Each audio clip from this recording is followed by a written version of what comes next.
नमस्कार आपण को पुणी थरे मो चैनल को स्वागत जनाऊँगी। आज मु किछि रोषेई करूनी, आज मु स्टिचिंग ऊपर गोटे वीडियो नहीं आसी आउ सेटा होची पाट शाढ़ी रे केमती आमे नेट लगेबा, जोटा कि हमर कानी रे रहे, जोटा कि हम चूड़ी बाजिले टाणी हो जाए, सेटा को आमे सेफ्टी देबा पे केमती आमे पाट शाढ़ी रे नेट लगेबा।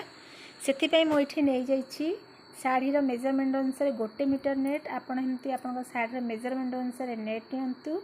आ नेट नेला परे तार चारिपार्श्व को एमती फोल्ड करके सिलाई करदेवे, नले से भी टाणी हो जिवो।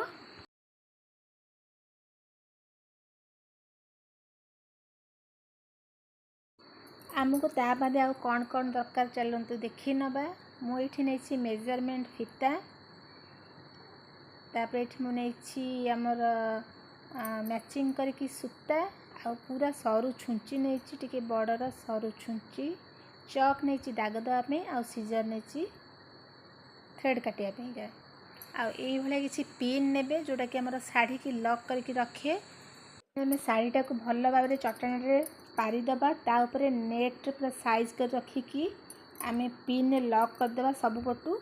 आमती मेजरमेंट फितार आपड़ 5 इंच कि 6 इंच गैप्रे गोटे गोटे दाग देवे, तार दुई पट साइड्रु सेम दाग देवे।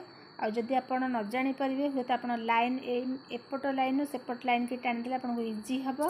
आईटा एमती धीरे धीरे कि गोटे गोटे एमती सिलाई आरंभ करेंगे, टिके टाइम लगे।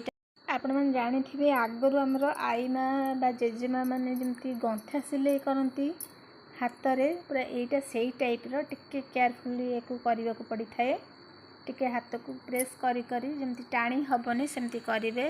प्रथम आम 3 पट साइड को प्रथम आम सिलाई करदे, 1 इंच गैप्रे बा हाफ इंच गैप्रे सिलाई करदे, तापर आम लाइन बाय लाइन तार गैप अनुसार सिलाई करवा।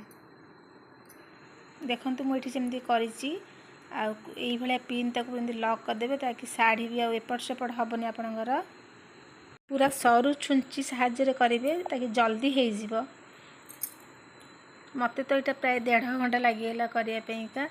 आपण एमती छोट छोट काम घरे करने को चेष्टा करंतु, आपण भी शिखिबार हो प्लस आपणकर काम भी हो।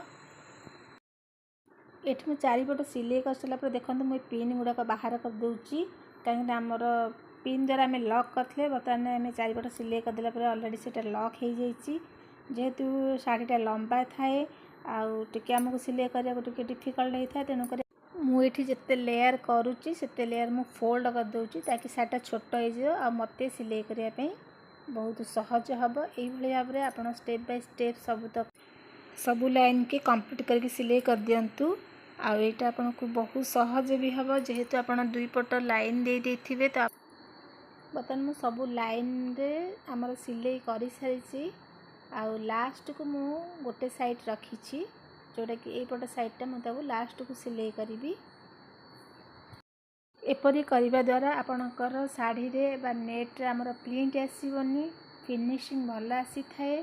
देखो मुझे तो पूरा फिनिशिंग कर सारे, मत तो प्राय 1.5 घंटा लगिगला। तेणुक आपड़ जदि नुआ करुवे हे तो आपको आउ टे अधिक टाइम लगे, किंतु बहुत सहज ये कम करवा। एबे तो मोर सिलाई कम सरीगला। जदि आपन को वीडियोटी भल लगी please like share and subscribe करेंगे।